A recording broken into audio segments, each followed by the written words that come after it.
Je l'ai dit tantôt à l'ouverture de ce journal que le président de la République a procédé ce lundi à la pose de la première pierre pour la construction du port en eau profonde des Bananas à Mwanda.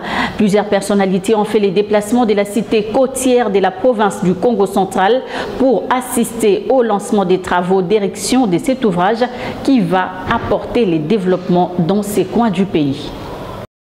Arrivé ce lundi par avion à Mwanda, dans la province du Congo central, le chef de l'État, Félix-Antoine Tshisekedi Tshilombo, a procédé à la pose de la première pierre pour la construction du port en eau profonde des Bananas, intervenu après la signature des conventions de collaboration entre la RDC et la société DP World qui va exécuter les travaux.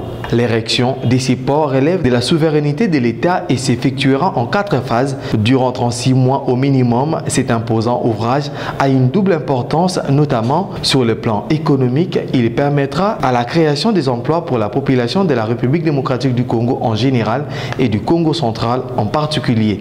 Mais ce port va aussi donner un grand sens à tous les grands travaux d'infrastructure des bases du pays et sur le plan touristique.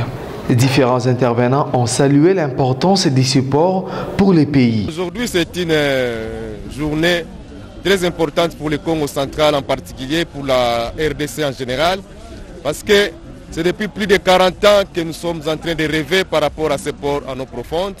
Mais grâce au président Félix-Antoine Tshisekedi Tshilombo, le Congo central va bénéficier de cette grande infrastructure portuaire, le port en eau profonde.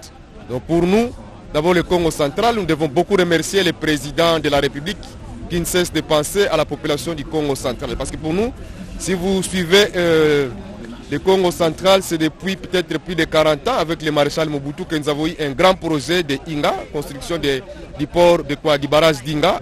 La population de la ville de Mwanda a salué quant à elle ces projets qui, selon elle, devraient être privilégiés par rapport à celui de la construction du port route rail devant relier Kinshasa à Brazzaville.